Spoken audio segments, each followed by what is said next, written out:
Hello दोस्तों, नमस्कार। Skill take परिवार में आप सभी का स्वागत है। आज के एक और वीडियो में आप सभी के लिए प्रश्न लेकर उपस्थित हुआ हूँ। इसमें आरआरबी, एनटीपीसी का जो पेपर होने वाला है और 10+2 का भी इसके बाद भविष्य में होगा। जैसे एनटीपीसी ग्रेजुएट लेवल का ख़त्म होगा, उसके बाद 10+2 का नंबर ही लगने वाला है। तो इन सभी में जो प्रश्न आते हैं उन्हीं के आयोग का हूबहू प्रश्न हमने इसमें सॉल्व करवा रहे हैं और इससे आप आयोग के पूछने की प्रवृत्ति और इसकी डेप्थ जान सकेंगे। तो आप सभी को अच्छे से प्रश्नों को देखना है, ऑप्शंस को देखना है और कैसे कम समय में प्रश्नों को अटेम्प्ट करना है।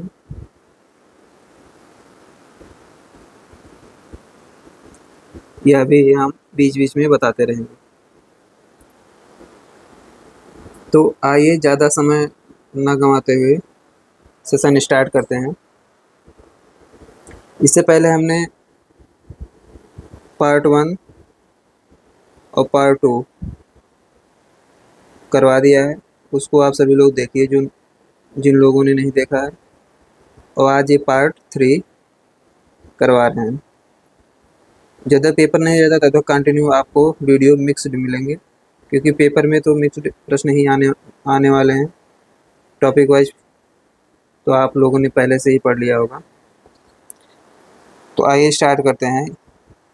और हाँ, इसमें हम करंट अफेयर के प्रश्नों को भी दिखाएंगे कि कैसे पेपर में पूछा जाता है।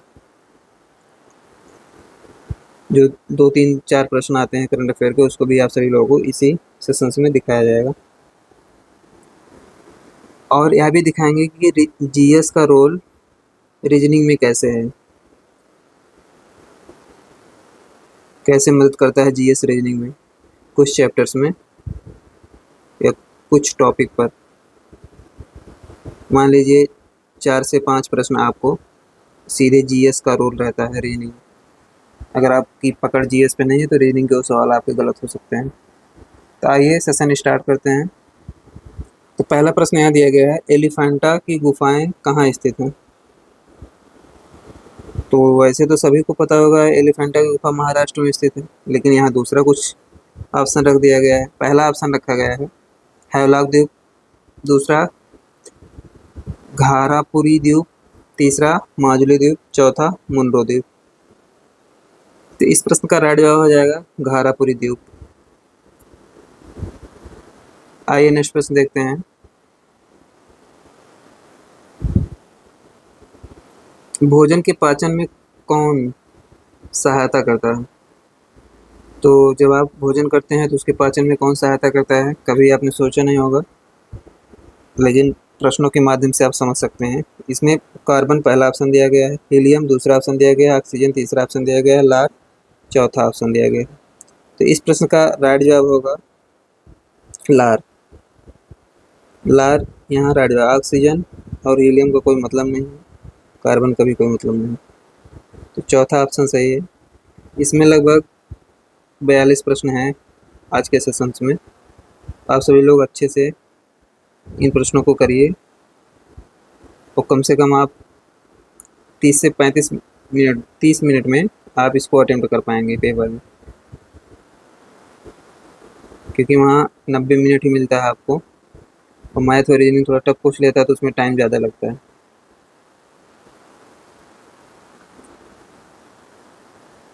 तो 42 प्रश्न अगर 30 मिनट में आप अटेम्प्ट कर ले जा रहे हैं सही से, तो बहुत अच्छी बात।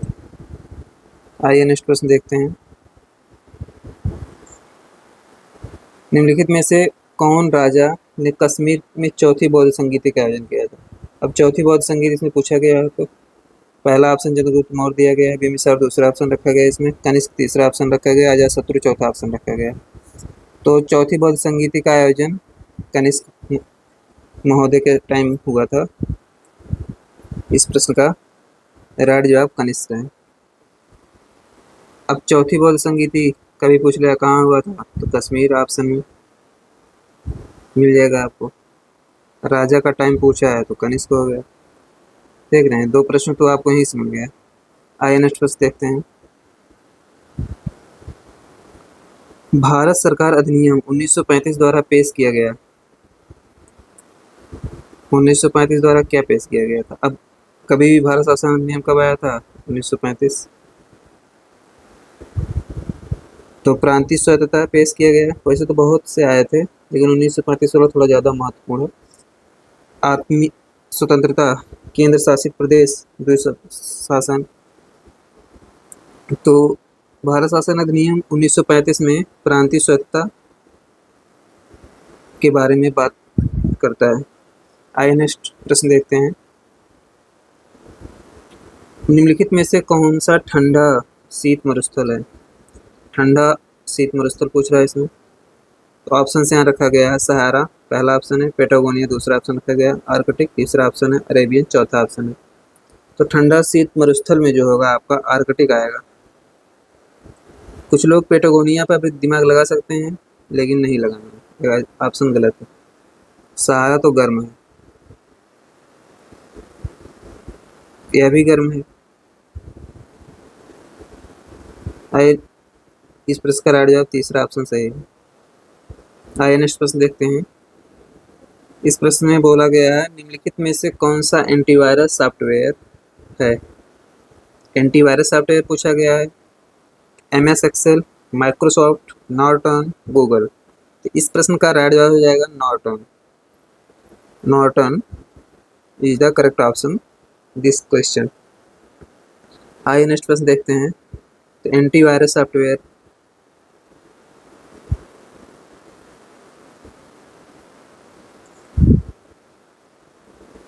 इस प्रश्न में बोला गया है 3 दिवसीय विश्व सतत विकास शिखर सम्मेलन 2019 कहाँ आयोजित किया गया था? पहला ऑप्शन हनोई रखा गया है वियतनाम, दूसरा पोर्ट मोरस्बी पापुआ न्यू गिनी, तीसरा काठमांडू नेपाल, चौथा नई दिल्ली भारत। तो 2019 में ये रिलेवेंट था 2021 के टाइम पे, क्योंकि उसी टाइम NTPC का एग्जाम हुआ था। तो आज इसको आपको याद नहीं करना है, बस देखना है कि किस तरीके का क्वेश्चन आता है। करंट अफेयर ऐसे 2-3 प्रश्न इसमें हैं, उसको आपको सिर्फ प्रकृति को जानना है, इसकी प्रकृति कैसी है या कहाँ से पूछा जाता है। तो अब जब भी विश्व सतत शिखर सम्मेलन कहीं भी होगा तो उसको आपको याद कर लेना, क्योंकि ये प्रश्न कभी भी आ सकता है पेपर में। ये तो 2019 वाला इसमें पूछा गया है, इसीलिए हम इस प्रश्न को लेकर आए हैं। इससे आपको हनोई वियतनाम के बारे में पता लग जाएगा, पोर्ट मोरस्बी पापुआ न्यू गिनी के बारे में पता लग जाएगा, काठमांडू नेपाल के बारे में पता चलेगा। अब यहाँ राजधानियाँ दी गई हैं, कभी कभी राजधानियाँ पेपर में पूछ लेता है। कि यहाँ से तो आपको 3 प्रश्न ऐसे ही मिल गए, लेकिन आपको ऊपर वाली लाइन याद नहीं करनी है, बस खाली आपको ये याद करना है विश्व शिखर सम्मेलन जब भी होगा कहीं पर भी तो आपको उसको देख लेना है कि कहाँ हो रहा है।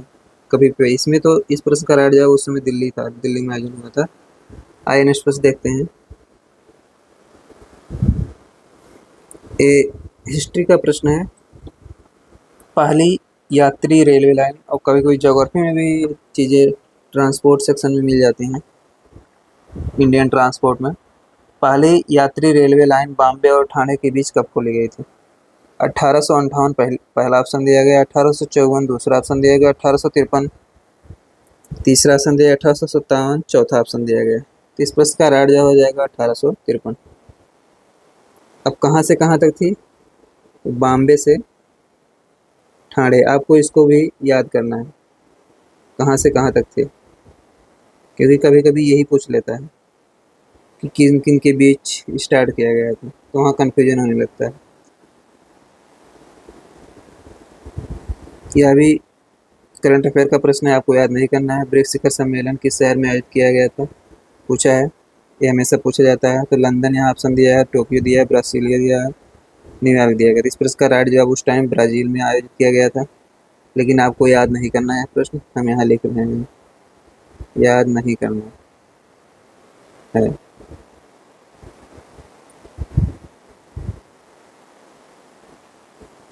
आइए नेक्स्ट प्रश्न देखते हैं। अब ये प्रश्न आपके लिए इम्पोर्टेंट है। 1962 में भारत चीन युद्ध के दौरान इस्तीफा देने वाले मंत्री का नाम बताइए। तो मंत्री का नाम बताना है इसमें बच्चों, भारत चीन युद्ध के दौरान। तो मोरारजी देसाई पहला ऑप्शन दिया गया है, लाल बहादुर शास्त्री दूसरा ऑप्शन रखा गया है, बीके कृष्णा मेनन तीसरा ऑप्शन रखा गया, सरदार पटेल चौथा ऑप्शन रखा गया। तो इस प्रश्न का राइट जवाब हो जाएगा बीके कृष्णा मेनन। बीके कृष्णा मेनन जी उस समय मंत्री थे और इस्तीफा दे दी थी भारत चीन युद्ध के समय। आइए नेक्स्ट प्रश्न देखते हैं। अब देखिए इसमें दिए गए विकल्पों में से कौन सा विकल्प निम्नलिखित वस्तुओं को सर्वोत्तम रूप से वर्गीकृत करता है। आपको तेजी से पढ़ना है, समझना है और टिक कर देना है, क्योंकि इसमें इतना टाइम नहीं रहता है कि आप 1 मिनट में एक प्रश्न लगा रहे हैं जी के जी उसके, नहीं, आपको सिर्फ 15 से 20 सेकंड में पढ़ के टिक कर देना है जी के जी के प्रश्नों को। तो आप एकदम बेस्ट परफॉर्मेंस देंगे एग्जाम में, नहीं तो फिर टाइम कम पड़ने लगेगा पूरा पेपर सॉल्व करने के लिए। तो आशा करते हैं आप सभी लोग समझ पाए होंगे। इस प्रश्न में लिखा गया है अल्टीमीटर, बैरोमीटर, डायनोमीटर, थर्मामीटर सर्वोत्तम रूप से वर्गीकृत करता है निम्नलिखित दोस्तों में से। तो ताप यंत्र पहला ऑप्शन है, मापक यंत्र दूसरा है, दिक चालन तीसरा है, तोलन यंत्र चौथा ऑप्शन दिया गया। तो इस प्रश्न का राइट जवाब हो जाएगा मापक यंत्र। आइए नेक्स्ट प्रश्न देखते हैं। गरीबी हटाओ नारा, गरीबी हटाओ किस राजनीतिक नेता का नारा था। गरीबी हटाने की बात किस नेता ने की थी। तो यहाँ पहला ऑप्शन मोरारजी देसाई है, दूसरा ऑप्शन के कामराज है, तीसरा ऑप्शन कर्पूरी ठाकुर है, चौथा ऑप्शन इंदिरा गांधी है। यह नारा किस सन में आया था, 1971 में। इस नारे को देने वाली इंदिरा गांधी जी थी। आइए नेक्स्ट प्रश्न देखते हैं।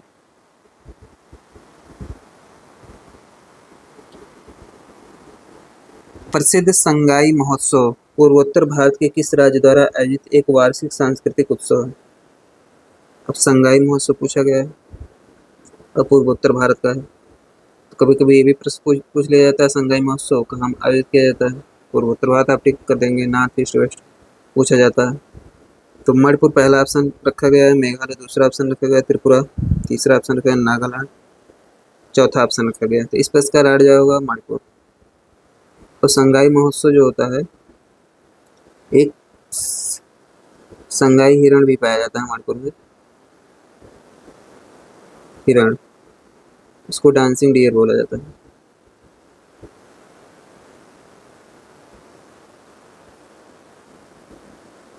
और वहाँ एक लोकटक झील है।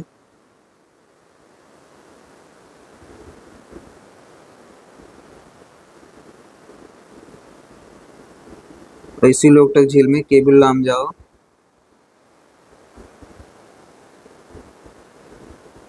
नेशनल पार्क भी है।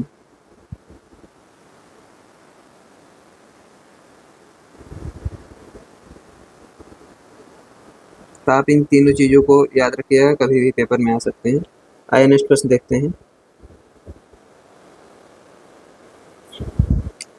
भारतीय अंतरिक्ष अनुसंधान संगठन इसरो ने अपने चंद्र अन्वेषण मिशन चंद्रयान-2 के लिए किस प्रक्षेपण यान का उपयोग किया था। तो यहाँ पहला ऑप्शन रखा गया है GSLV MK3, LSLV-D4, PSLV-C21, PSLV-D2। तो इस प्रश्न का राइट जवाब हो जाएगा GSLV MK3। GSLV MK3। आइए नेक्स्ट प्रश्न देखते हैं। जैसे आप प्रश्न पढ़ रहे हैं तुरंत आपके दिमाग में स्ट्राइक करना चाहिए कि हो सकता है ये ऑप्शन में रखा गया हो। इसरो द्वारा लॉन्च किए गए उपग्रह का नाम क्या है जो मछुआरों को खराब मौसम में और ऊंची लहरों के बारे में सतर्क संदेश देता है और अंतर्राष्ट्रीय समुद्री सीमा रेखा पर पहुंचने पर उन्हें सावधान करता है। यह भी करंट का प्रश्न है, लेकिन कभी भी आ सकता है पेपर में, क्योंकि ये सदाबहार प्रश्न है।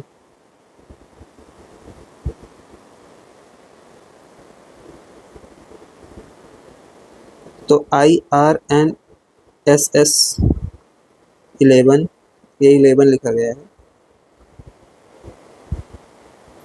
IRNSS1, IRNSS10। तो इस प्रश्न का राइट जवाब हो जाएगा IRNSS10, 11 सॉरी। आइए नेक्स्ट प्रश्न देखते हैं। भारत में वाणिज्यिक बैंकों का को ऋण के वितरण में सबसे अधिक हिस्सा है। तो सबसे अधिक हिस्सा इसमें पूछा गया है। तो साहूकारों पहला ऑप्शन दिया गया है, सार्वजनिक क्षेत्र के उपक्रम दूसरा ऑप्शन दिया गया है, कृषि तीसरा ऑप्शन दिया गया है, माइक्रो फाइनेंस चौथा ऑप्शन दिया गया है।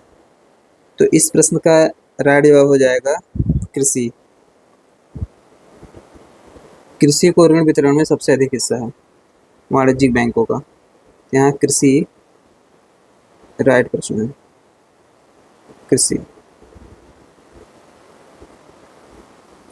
राइट ऑप्शन है। आइए नेक्स्ट प्रश्न देखते हैं। मई 2019 में 5वां Bharat nuclear new build congress सम्मेलन कहाँ आयोजित किया गया था। ऑप्शन यहाँ दिए गए हैं, दिल्ली, मुंबई, बेंगलुरु, कोलकाता। तो 2019 का ये भी आपको याद नहीं करना है।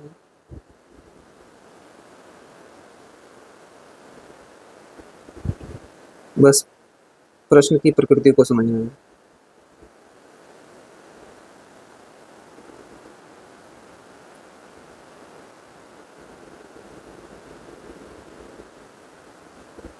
तो जब भी ऐसे प्रश्न कहीं पर मिले, कहीं पर कोई सम्मेलन हो रहा हो, तो आपको याद कर लेना करंट अफेयर्स में। तो इसका आयोजन मुंबई में किया गया था उस टाइम पे। आइए नेक्स्ट प्रश्न देखते हैं। निम्नलिखित में से कौन सा मुख्य ऊतक है जो पानी को उसकी जड़ों से पत्तियों तक पहुंचाता है। क्लोरेनकाइमा पहला ऑप्शन रखा गया, इसमें पैरेन्काइमा दूसरा ऑप्शन है, फ्लोएम तीसरा ऑप्शन रखा गया है, जाइलम चौथा ऑप्शन रखा गया। तो इस प्रश्न का राइट जवाब हो जाएगा जाइलम। अगर यहाँ पानी के बारे में पूछा है, अभी खाद्य के बारे में पूछता है तो इसमें फ्लोएम हो जाता, खाद्य पदार्थ। आइए नेक्स्ट प्रश्न देखते हैं। वित्त वर्ष 2018-19 के लिए जनवरी 2020 में जारी सांख्यिकी कार्यक्रम कार्यान्वयन मंत्रालय की रिपोर्ट के अनुसार भारत के निम्नलिखित में से किस राज्य में की प्रति व्यक्ति आय सभी भारतीय राज्यों और केंद्र शासित प्रदेशों में सबसे अधिक है। अब देखिए इतना बड़ा लिखा है इसमें, तो इसको तेजी से पढ़ना चाहिए पेपर में, क्योंकि हो सके इसको 2 बार पढ़ना पड़ जाए। 2018-19 की रिपोर्ट है, 2020 में प्रकाशित हुई थी और 2021 में पेपर में आया था। समझ सकते हैं, लगभग 1 साल का बैच में जाके पूछा गया है प्रश्न। 1 साल का तो आपको तैयार रखना चाहिए। बहुत पुराना पूछ लेगा तो उसको स्किप कर दीजिएगा। और क्या, तो केरल पहला ऑप्शन है, पंजाब दूसरा है, हरियाणा तीसरा है, गोवा चौथा ऑप्शन दिया गया। तो अब सर्वाधिक प्रति व्यक्ति आय वहीं अधिक होगी जहाँ पैसा ज़्यादा होगा, जनसंख्या कम होगी। तो ऐसा वहाँ गोवा में ही संभव है, क्योंकि वहाँ जनसंख्या भी उतना नहीं है लेकिन पैसा भी पर्याप्त। आइए नेक्स्ट प्रश्न देखते हैं। एशियाई विकास बैंक एडीबी का मुख्यालय किस देश में स्थित है। एडीबी,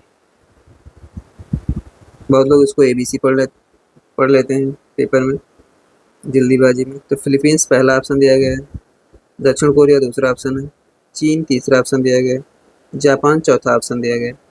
तो इस प्रश्न का राइट जवाब हो जाएगा फिलीपींस। फिलीपींस की राजधानी मनीला कभी कभी पेपर में आ जाता है, क्योंकि यहाँ चावल अनुसंधान केंद्र है ना, इसीलिए पूछ लेते हैं। और पेपर में जो न्यूज़पेपर में भी कभी कभी खबरों में रहता है। आइए नेक्स्ट प्रश्न देखते हैं। किस प्रकार की मिट्टी दक्कन के पठार के अधिकांश भाग को आच्छादित करती है। जलोढ़ मिट्टी पहला ऑप्शन दिया गया है, लाल मिट्टी दूसरा ऑप्शन दिया गया है, पीली मिट्टी तीसरा ऑप्शन दिया गया है, काली मिट्टी चौथा ऑप्शन दिया गया। थोड़ा सा कॉमन सेंस लगाएंगे और मिट्टी चैप्टर आप पढ़े होंगे तो आप बहुत आसानी से इसको प्रश्न को कर पाएंगे। इस प्रश्न का राइट जवाब है काली मिट्टी। और इसी को रेगुर मिट्टी भी बोला जाता है, इसी को कपासी मिट्टी भी बोला जाता है, क्योंकि इसमें कपास अच्छा खासा उत्पादन किया जाता है। कभी भी दक्कन के पठार में अधिकांश आच्छादित भाग पूछेगा तो आपको कब मिलेगा? ए उत्तर भारत में आपको मिलेगा जलोढ़ मिट्टी, तो खासकर पंजाब से लेकर आसाम तक। ऐसे देखिए इंडिया हो गया है कुछ इस तरीके से। तो पंजाब यहाँ है इस एरिया में, आसाम तक ऐसे मिलता है, यहाँ भी मिल जाता है, पश्चिम बंगाल में। लाल और पीली के बारे में किसी और प्रश्न में डिस्कस कर देंगे। आइए नेक्स्ट प्रश्न देखते हैं, क्योंकि प्रश्न सर्कल में रिपीट होते ही रहते हैं। जैसे आप 10-15 सेट लगाएंगे प्रश्नों को, 10-15 सेट का मतलब 400-500 प्रश्न, तुरंत आपको रिपीट होने लगेगा प्रश्न कहीं ना कहीं। तो आइए इस प्रश्न को देखते हैं। इसमें लिखा है टेलीफोन के संदर्भ में ADSL का पूर्ण रूप क्या है? तो पहला ऑप्शन यहाँ दिया गया है एसीमेट्रिकल digital subscribers line. एसीमेट्रिकल digital software line दूसरा ऑप्शन रखा गया है। ऑनलाइन डिजिटल सॉफ्टवेयर लाइन तीसरा ऑप्शन रखा गया है। ऑनलाइन डिजिटल सब्सक्राइबर्स लाइन चौथा ऑप्शन रखा गया है। तो इस प्रश्न का राइट जवाब हो जाएगा एसीमेट्रिकल डिजिटल सब्सक्राइबर लाइन। आपको इसका फुल फॉर्म याद रख लेना है, क्योंकि पेपर में आ सकता है कभी भी, और खासकर रेलवे में। अन्य एग्जाम में भी आएंगे, ऐसी बात नहीं है, क्योंकि फुल फॉर्म पूछा जाता है। एक आध प्रश्न रहते हैं पेपर में। आइए नेक्स्ट प्रश्न देखते हैं। तापमान में वृद्धि के साथ अभिक्रिया दर स्थिरांक दुगनी हो जाती है। दुगनी हो जाती है 10 डिग्री, पहला ऑप्शन दिया गया। 40 डिग्री दूसरा ऑप्शन है। 30 डिग्री तीसरा ऑप्शन है। 20 डिग्री चौथा ऑप्शन है। अभिक्रिया की दर स्थिरांक दुगना हो जाती है। केमिस्ट्री का प्रश्न है, तो 10 डिग्री इसमें राइट प्रश्न होगा। आइए नेक्स्ट प्रश्न देखते हैं। 1974 में रेलवे हड़ताल का नेतृत्व किसने किया था? अब देखिए NCERT बुक्स आप पढ़ेंगे, उसमें आपको बहुत बेहतरीन तरीके से सब समझाया गया। जॉर्ज फर्नांडिस पहला ऑप्शन है। JP नारायण दूसरा ऑप्शन है। SP मुखर्जी तीसरा ऑप्शन है। मोरारजी देसाई चौथा ऑप्शन है। तो इस प्रश्न का राइट जवाब हो जाएगा जॉर्ज फर्नांडिस। ये बहुत ही क्रांतिकारी नेता थे।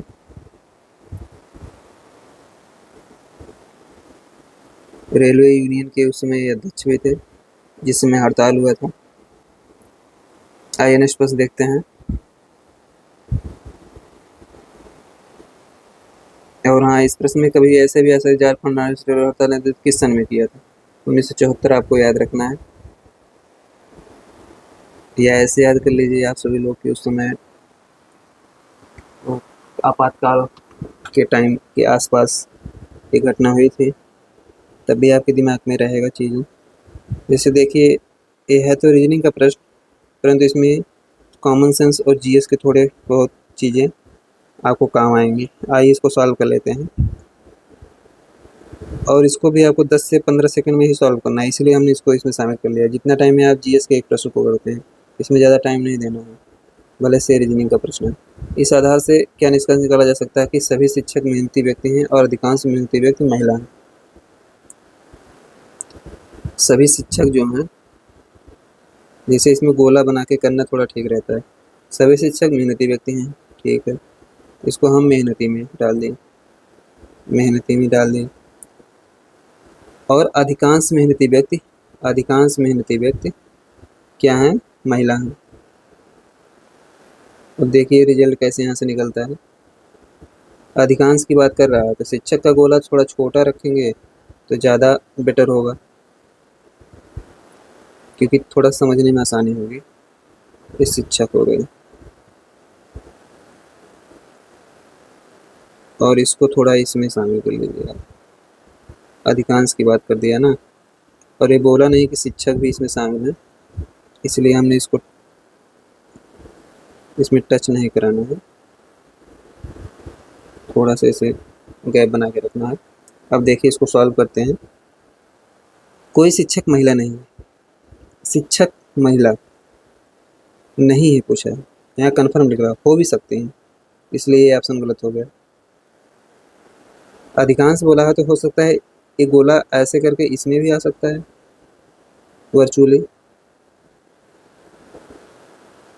वर्चुअली, ये डॉट्स लाइन ऐसे भी करके यहाँ पे आ सकते हैं। समझ रहे हैं आप बात? यहाँ और सभी शिक्षक महिलाएं हैं, सभी शिक्षक महिलाएं हैं। ऑल, एक गलत बात ये भी दिख रहा है इसमें, गोले से ही पता लग रहा है कि शिक्षक का गोला तो इतना है, महिलाएं हैं लेकिन कुछ होंगी जो इसमें शामिल है। देखिए इसमें दूसरा ऑप्शन भी गलत हो गया। तीसरा ऑप्शन पर विचार करते हैं, सभी महिलाएं मेहनती हैं। जो सभी महिलाएं हैं, मान लीजिए इसमें भी महिला होंगी, इसमें भी होंगी, मेहनती हैं, तो मेहनती वाला गोला तो यही है ना। तो इसमें कुछ शिक्षक हैं जो पुरुष हैं, वो मेहनती नहीं भी हो सकते हैं, इस गोले से क्लियर हो रहा है, तो यह भी ऑप्शन गलत है। और यहाँ पूछा है कुछ महिलाएं मेहनती व्यक्ति हैं, कुछ महिलाएं मेहनती हैं, ठीक है, क्योंकि देखिए ये वाला एरिया मेहनती का है, ये वाला एरिया महिलाओं का भी है, ऐसे आप इसको देख सकते हैं, मेहनती वाले में इसमें आ गए, इसलिए इस प्रश्न का राइट जवाब यही है जो निकल रहा है। आशा करते हैं आप सभी लोग समझ पाए होंगे। आइए नेक्स्ट प्रश्न देखते हैं। संयुक्त राष्ट्र महासभा 21 जून को किस रूप में मनाया जाता है? 21 जून को तो अंतर्राष्ट्रीय योग दिवस पहला ऑप्शन दिया गया, अंतर्राष्ट्रीय शिक्षा दिवस दूसरा ऑप्शन दिया गया, अंतर्राष्ट्रीय स्वास्थ्य दिवस तीसरा ऑप्शन दिया गया, अंतर्राष्ट्रीय शिशु दिवस चौथा ऑप्शन दिया गया। तो इस प्रश्न का राइट जवाब हो जाएगा अंतर्राष्ट्रीय योग दिवस। आइए नेक्स्ट प्रश्न देखते हैं। यह भी जीएस और कॉमन सेंस का प्रश्न है, और कूट वाला भी प्रश्न जब जीएस में बनता है तो यह आपको मदद करेगा। तो पूरी तरह से है तो यह रीजनिंग का प्रश्न, लेकिन आइए सॉल्व करते हैं। दिए गए कथनों और निष्कर्षों को ध्यानपूर्वक पढ़िए, यह मानते हुए कि कथनों में दी गई जानकारी सत्य है, भले ही वह सामान्य रूप से ज्ञात तथ्यों से भिन्न प्रतीत होती है। तय कीजिए कि दिए गए निष्कर्षों में से कौन सा कथनों का तार्किक रूप से अनुसरण करता है। तो कथन यहाँ दिया गया, सभी इंजीनियर स्नातक हैं, सभी स्नातक सफल हैं। निष्कर्ष यहाँ सभी सफल स्नातक हैं, सभी इंजीनियर सफल हैं। आपको पेपर में प्रश्न को देखते ही तुरंत आपको कथन पढ़ना है, उसके बाद निष्कर्ष पर दिमाग लगाना है। कथन पढ़ते समय आपको डायग्राम बना के चीज़ों का लेना है। इसको दो तरीके से किया जाता है, एक 50 और 100 का रेशियो बनाकर, एक है गोला बनाकर। गोला बना के करने में थोड़ा समझने में आसानी रहती है, 50-100 में बहुत बच्चों को समझ में नहीं आता है। जिसको इस पर 50-100 में प्रैक्टिस होगा 50-100 से कर लेगा, नहीं तो गोला बना के हम इस पर करवा दे रहे हैं। तो देखिए सभी इंजीनियर स्नातक हैं, ये इंजीनियर का हो गया, और ये स्नातक हैं, ठीक है। सभी स्नातक सफल हैं, सभी स्नातक सफल हैं। देखिए सभी स्नातक सफल हैं, क्या करा, सभी सफल स्नातक हैं, सभी सफल स्नातक हैं, कहाँ होंगे सफल, तो इतने लोग हैं, इसमें इंजीनियर भी शामिल है। स्नातक हो सकता है कुछ यहाँ सफल हों लेकिन वो स्नातक ना हो, तो ये गलत हो गया। सभी इंजीनियर सफल हैं, ये सही है, क्योंकि देखिए सभी इंजीनियर सफल हैं, इंजीनियर गोला इतना बड़ा है, इसमें सफल सब आ जा रहे हैं, तो सब तो इसमें समाहित है। तो राइट प्रश्न दो, केवल दो तार्किक रूप से अनुसरण करता है, ये पूछा गया इसमें। दो ऑप्शन इसमें सही है, ये सब गलत है इसमें। आइए नेक्स्ट प्रश्न देखते हैं। ये देखिए कोरोमंडल तट से संबंधित प्रश्न है। निम्नलिखित में से दो राज्यों का घर है, कोरोमंडल तट के बारे में पूछा है, निम्नलिखित में से दो राज्यों का घर है। पंजाब और एनसीआर पहला ऑप्शन दिया गया, तमिलनाडु और आंध्र प्रदेश दूसरा ऑप्शन दिया गया, महाराष्ट्र और गुजरात तीसरा ऑप्शन दिया गया, पश्चिम बंगाल और झारखंड चौथा ऑप्शन दिया गया। इस प्रश्न को हमने पेपर अप्रोच से पढ़ा है, और तो इस प्रश्न का राइट जवाब होगा तमिलनाडु और आंध्र प्रदेश। ऐसे ही आपको निकाल लेना है देखकर प्रश्नों को। आइए नेक्स्ट प्रश्न स्टार्ट करते हैं। नेक्स्ट प्रश्न में जो बोला गया है इसमें थोड़ा आपको डिस्क्राइब भी कर दे रहे हैं। देखिए कोरोमंडल तट है, ये भारत हो गया, इंडिया हो गया, इस एरिया को कोरोमंडल बोला जाता है। यहाँ काठियावाड़ तट है, फिर उसके बाद काठियावाड़, फिर मुंबई से गोवा तक एक तट का नाम नहीं याद आ रहा है, फिर उसके बाद गोवा से केरल तमिलनाडु तक ये मालाबार तट आ जाते हैं। काठियावाड़ ये कोंकण तट है, कोंकण। तो पंजाब और एनसीआर इसका कोई यहाँ ऑप्शन ही नहीं निकलता है। महाराष्ट्र और गुजरात इसका निकलता है, लेकिन ये काठियावाड़ तट के अंतर्गत आते हैं। पश्चिम बंगाल और झारखंड, झारखंड की सीमा तो लगती ही नहीं है, तो ऐसे ही गलत हो गया। तो यही ऑप्शन बचा है महाराष्ट्र और गुजरात, सॉरी ऑप्शन इसमें बचा है तमिलनाडु और आंध्र प्रदेश। तो इस प्रश्न का राइट जवाब ये हो जाएगा तमिलनाडु और आंध्र प्रदेश। आइए नेक्स्ट प्रश्न देखते हैं। भारत के निम्नलिखित स्वतंत्रता सेनानियों में से किसे सीमांत गांधी के नाम से जाना जाता है? सीमांत गांधी के बहुत प्रचलित उपनाम है। तो पहला ऑप्शन है मौलाना अबुल कलाम आज़ाद दिया गया, खान अब्दुल गफ्फार खान दूसरा ऑप्शन रखा गया है, बदरुद्दीन तैयबी तीसरा ऑप्शन रखा गया है, मुख्तार अहमद अंसारी चौथा ऑप्शन रखा गया है। इस प्रश्न का राइट जवाब हो जाएगा खान अब्दुल गफ्फार खान। इन्हीं को सीमांत गांधी के नाम से जाना जाता था। खैबर पख्तूनवा प्रांत है जो, वहीं से संबंधित थे। पाकिस्तान को जो पश्चिमी छोर है या पश्चिमी साइड के प्रांत से संबंधित थे। बहुत शानदार नेता थे उस समय के, क्योंकि ये लोग विभाजन नहीं चाहते थे कि भारत का विभाजन हो। आइए नेक्स्ट प्रश्न देखते हैं। उस प्रक्रिया का नाम बताइए जिसके द्वारा एक कोशिका स्वयं को दो भागों में विभाजित करती है। बायोलॉजी का प्रश्न है। ऑप्शन यहाँ दोहरी विखंडन दिया गया है, द्विआधारी विखंडन दिया गया है, दूसरा ऑप्शन एक विखंडन दिया गया है, एकाधिक विखंडन दिया गया है। तो इस प्रश्न का राइट जवाब हो जाए द्विआधारी विखंडन। आइए नेक्स्ट प्रश्न देखते हैं। अब देखिए इन प्रश्नों को। दिए गए विकल्पों में से उस शब्द का चयन कीजिए जहां पहला शब्द दूसरे शब्दों से उसी प्रकार संबंधित जिस प्रकार नीचे दिए गए शब्द युग्म संबंधित है। तितली कीट, तो कीट के अंतर्गत तितली आता है, उसी प्रकार इसको भी मैच कराना है। मानव के अंतर्गत स्तनपायी आएगा, गलत बात है। चूहों के अंतर्गत कृंतक आएगा, यह भी गलत बात है। कुर्सी के अंतर्गत फर्नीचर आएगा, यह भी गलत है, बल्कि फर्नीचर के अंतर्गत कुर्सी आएगा, कृंतक में चूहे आएंगे, मानव में स्तनपायी में मानव आएंगे। तो पक्षी के अंतर्गत शुतुरमुर्ग आएगा, यही इसका राइट जवाब है। पक्षियों के अंदर शुतुरमुर्ग आएगा। 3 गलत हो गए तो ये ऑटोमेटिक चौथा सही हो गया। आइए नेक्स्ट प्रश्न देखते हैं। इसमें यही लॉजिक आपको लगाना रहता है इसमें जीएस का काम। यदि आपको इसको नहीं पता कृंतक कैसे है, स्तनपायी क्या है, फर्नीचर, कुर्सी, शुतुरमुर्ग क्या है, तितली क्या है, कीट है या कीट प्राणियों के अंतर्गत आता है कि नहीं आता है, तो आप गलत कर देंगे, क्योंकि ये रीजनिंग में सिखाया नहीं जाएगा, तो जीएस में ही आपको पढ़ना पड़ेगा। इसीलिए हम प्रश्नों को शामिल कर लेते हैं, क्योंकि आपका फाइनल उद्देश्य होना चाहिए कि आपके ज़्यादा से ज़्यादा प्रश्न सही हों। आइए नेक्स्ट प्रश्न देखते हैं। पोंगल बर्ड काउंट निम्नलिखित में से किस राज्य की पहल है? मध्य प्रदेश पहला ऑप्शन दिया गया है, राजस्थान दूसरा ऑप्शन दिया गया, आंध्र प्रदेश तीसरा ऑप्शन दिया गया, तमिलनाडु चौथा ऑप्शन दिया गया। तो इस प्रश्न का राइट जवाब हो जाएगा पोंगल बर्ड काउंट। इस प्रश्न का राइट जवाब हो जाएगा तमिलनाडु। आइए नेक्स्ट प्रश्न देखते हैं। IMD विश्व प्रतिस्पर्धात्मक रैंकिंग 2019 में दुनिया की सबसे प्रतिस्पर्धी अर्थव्यवस्था की सूची में भारत का स्थान क्या था? 2019 में पूछा गया था। अब जब भी कभी रिपोर्ट आए प्रतिस्पर्धा रैंकिंग में IMD विश्व, तो आपको याद कर लेना है। और ये 2019 का है, इस प्रश्न को आपको याद नहीं करना है, याद नहीं करना है। बस आपको ये चीज़ पता होना चाहिए कि विश्व प्रतिस्पर्धा रैंकिंग से प्रश्न पूछा जाता है। विश्व प्रतिस्पर्धा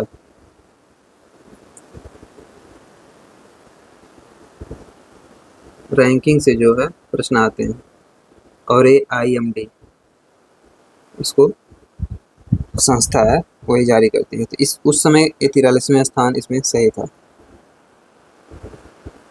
लेकिन अब भी कोई नई रिपोर्ट आई होगी तो उसको आपको अपडेट कर लेना है। इसलिए हम इस प्रश्न को करा रहे हैं। आइए नेक्स्ट प्रश्न देखते हैं। गवर्नर जनरल लॉर्ड डलहौजी ने किस राज्य को एक चेरी कहा? देख रहे हैं, अंग्रेजों ने राज्य को ही चेरी की संज्ञा दे दी। विजयनगर साम्राज्य, झांसी का साम्राज्य, ग्वालियर का साम्राज्य, अवध का साम्राज्य। यह स्टेटमेंट गवर्नर लॉर्ड डलहौजी ने अवध के साम्राज्य के लिए दिया था।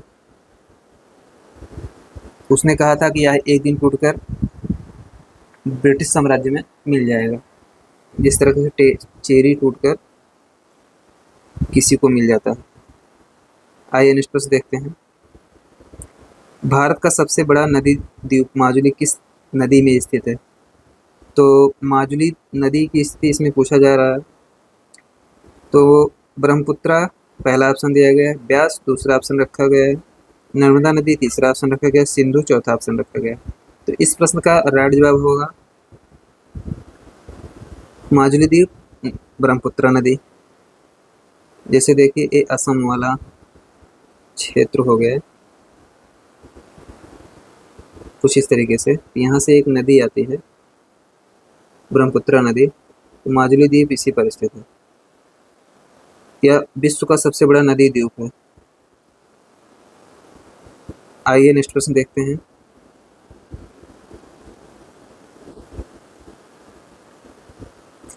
भारत का सबसे बड़ा सार्वजनिक क्षेत्र का बैंक कौन सा है? बैंक ऑफ इंडिया पहला ऑप्शन लिखा गया है, state bank of India SBI इसको बोला, बैंक ऑफ बड़ौदा BOB बोला जाता है इसको, central bank of India CBI इसको बोला जाता है, बैंक ऑफ इंडिया को BOI बोला जाता है।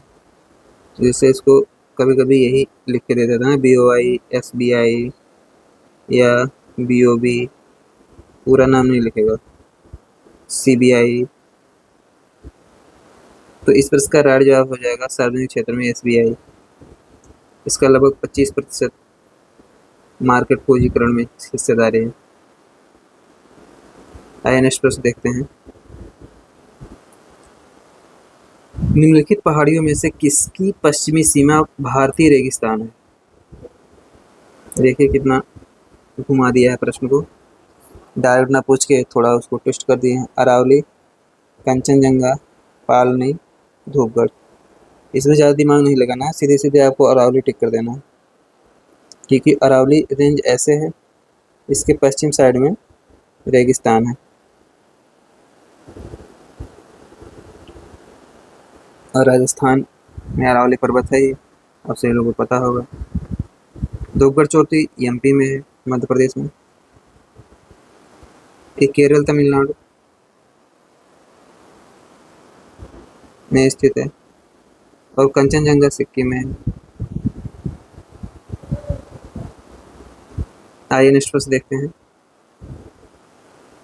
ओजोन के एक अणु में ऑक्सीजन के कितने परमाणु होते हैं? इसको कोई रट्टा किया अवगत कर लेगा, नहीं तो आपको ओजोन का सूत्र पता होगा, तब भी आप 3 ऑप्शन यहाँ से मैच करा देंगे। 1 गलत है, 4 का कोई मतलब नहीं, 2 भी कोई मतलब नहीं, 2 तो ऑक्सीजन में होता है, क्योंकि ऑक्सीजन का O2 होता है तो इसका 2 हो जाता है। इस प्रश्न का राइट जवाब पहला ही सही है। आइए नेक्स्ट प्रश्न देखते हैं। ओजोन परत ओजोन परत का जो क्षरण हो रहा है पराबैंगनी किरणों से हो रहा है। ओजोन परत में O3 होता है और यही हमें पराबैंगनी किरणों से सुरक्षा भी प्रदान करते हैं। आइए नेक्स्ट प्रश्न देखते हैं।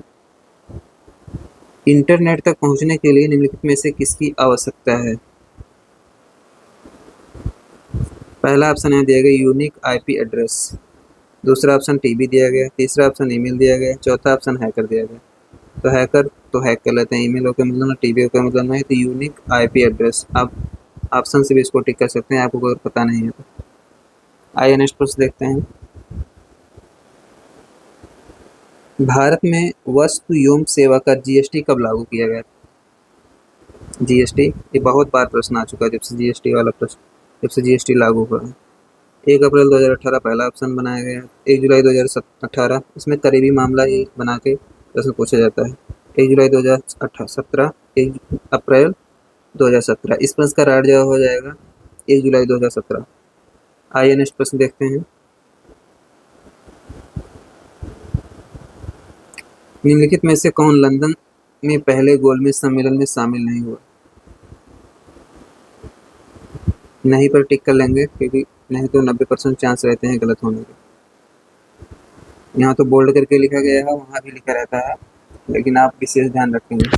तो भारतीय रियासतें पहला ऑप्शन दिया गया है, हिंदू महासभा दूसरा ऑप्शन दिया गया है, भारतीय राष्ट्रीय कांग्रेस तीसरा ऑप्शन दिया गया है, मुस्लिम लीग चौथा ऑप्शन दिया गया है। तो इस प्रश्न का राइट जवाब हो जाएगा भारतीय राष्ट्रीय कांग्रेस।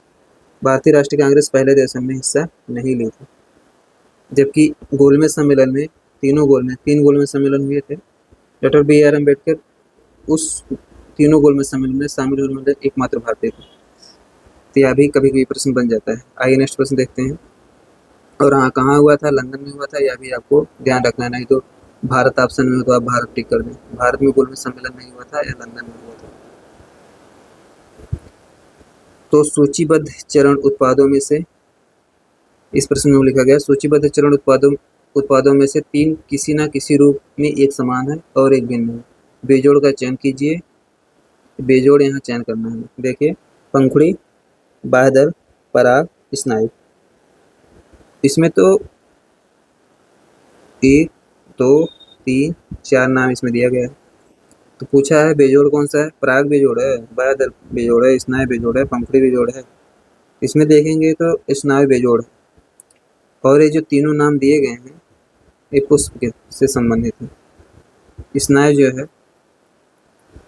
मानव शरीर या स्तनपायी में पाया जाता है, जो अस्थियों से संबंधित होता है। आइए नेक्स्ट प्रश्न देखते हैं।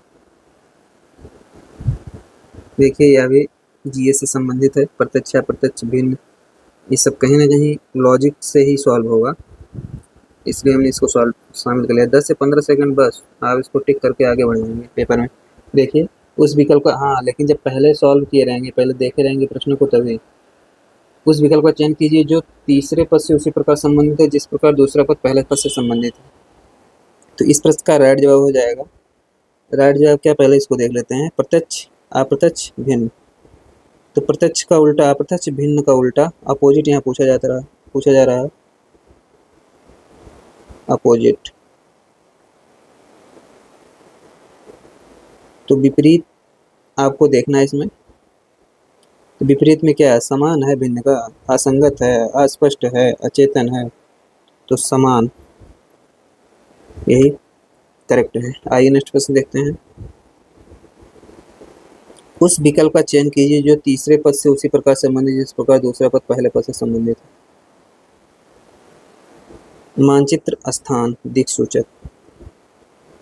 तो मानचित्र, स्थान और दिक्सूचक क्या दिखाएगा? चुंबक, रडार, पर्यटक, दिशा। तो दिशा दिखाएगा दिक्सूचक, और क्या? इस प्रश्न का राइट जवाब यही है। आइए नेक्स्ट प्रश्न देखते हैं। आज का ये सेकंड लास्ट प्रश्न है। विकल्प का चयन कीजिए, लास्ट सेकंड प्रश्न है, जो तीसरे पद से उसी प्रकार संबंधित जिस प्रकार दूसरा पद पहले पद से संबंधित है। पुस्तक, लेखक। तो मूवी का संबंध किससे है? दर्शक से होगा, निर्देशक से होगा, नायिका से होगा, नायक से होगा। जैसे लेखक जो होता है पुस्तक को लिखता है, उसी प्रकार जो मूवी होती है वह निर्देशक ही बनाता है, डायरेक्टर जिसको बोला जाता है, या इसको बनाने से संबंधित देख सकते हैं। यही लॉजिक इस पे काम कर रहा है। आशा करते हैं आप सभी लोग समझ पाए होंगे। आइए नेक्स्ट प्रश्न देखते हैं। यह भी बेन आरेख से संबंधित आ गया है।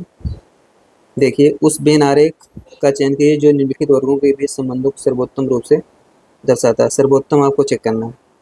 खिलाड़ी दिया है, निशानेबाज दिया है, तैराक दिया है। तो देखिए, यहाँ 1 2 3 तीनों अलग अलग हैं, यहाँ 1 2 अलग हैं, और इसके अंतर्गत दोनों शामिल हैं। यहाँ तीनों में अलग अलग तो हैं, लेकिन 2 चीज़ों में कुछ चीज़ें सिमिलर हैं। यहाँ देखिए, एक बड़ा गोला है, उसके नीचे ए, ये तीनों तो संबंध है, लेकिन ये थोड़ा अलग है इसमें, और लेकिन ये इससे संबंधित है, इनसे कोई मतलब नहीं इनका। तो ऐसे है इन गोलों का मतलब। तो इसमें हमें खिलाड़ी, निशानेबाज, तैराकी संबंध है। तो जो खिलाड़ी होते हैं, खिलाड़ी जो होते हैं और निशानेबाज जो होते हैं और तैराक जो होते हैं, जो खिलाड़ी होंगे वो एक बड़े गोले में होंगे, उसमें से कुछ लोग निशानेबाज हो सकते हैं, कुछ लोग तैराक हो सकते हैं। इस प्रश्न का राइट जवाब यही होगा। ऐसा नहीं हो सकता है, कुछ लोग इस पर विचार कर रहे हैं तीसरे ऑप्शन पर कि एक आप बड़ा बॉक्स बना दीजिए। जैसे देखिए, आप ऐसा सोच रहे होंगे, ये खिलाड़ी हो गए, उसमें से कुछ निशानेबाज हैं, कुछ तैराक हो गए। एक गलत बात है। तैराक अलग होगा और निशानेबाज अलग होगा। खिलाड़ी तो खिलाड़ी होता है, और उसमें खिलाड़ी में दोनों लोग शामिल हैं। इसमें कहाँ शामिल होंगे फिर? तो आपको यही दूसरा ऑप्शन टिक करना है। तो दोस्तों, आज का ये लास्ट प्रश्न है। आज हमने टोटल 42 प्रश्न करवाए हैं। देखिए, लगभग हमने 1 मिनट लगभग लिया है, क्योंकि हमको समझाना भी रहता है, नहीं तो इसको हम 15 से 20 सेकंड में सॉल्व करके आपको दिखा भी सकते हैं। किसी दिन आपको दिखाएंगे भी कैसे 15 से 20 सेकंड में प्रश्नों को सॉल्व किया जाता है। तो आज के लिए बस इतना ही। नेक्स्ट वीडियो में फिर मुलाकात होगी। और हाँ, अभी कुछ दिन 2-4 दिन वीडियो आपको नहीं मिल पाएगा, तो उसके लिए आप सभी लोग मैथ्स की जो सूर्यभान सर क्लासेस करवा रहे हैं उसको आप अवश्य अटेंड करिए, और उससे आपको बहुत बेनिफिट मिलेगा। क्योंकि आरआरबी एनटीपीसी सीबीटी 1 यदि आपने निकाल लिया है तो 2 के लिए आपको थोड़ा टाइम भी मिल जाएगा, और अच्छे से आप 2 भी निकाल लेंगे। लेकिन पहली लड़ाई आपको सीबीटी 1 की है। तो आप अच्छे से पढ़ते रहिए, और एनसीईआरटी बुक भी पढ़िए साथ ही साथ। क्योंकि आप अगर ये सोचेंगे कि एक ही जगह से सब कुछ कवर हो जाएगा, तो नहीं हो पाएगा, कभी भी नहीं हो पाएगा। चाहे किसी से 1-2 साल जुड़े रहिए आप, 2 साल 3 साल जुड़े रहिए। क्योंकि हर लोगों के पास एक लिमिट होता है, एक टाइम का लिमिट होता है, चीज़ों को बताने का लिमिट होता है। अनलिमिटेड चीज़ें आपको कोई नहीं बता सकता। तो आपको बुक्स भी पढ़ना पड़ेगा, क्योंकि बुक्स में भी कुछ चीज़ें आपको जानकारी अच्छे से मिलेगी। तो आइए, आज का सेशन यहीं पर समाप्त करते हैं। नेक्स्ट वीडियो में फिर मुलाकात होगी। धन्यवाद।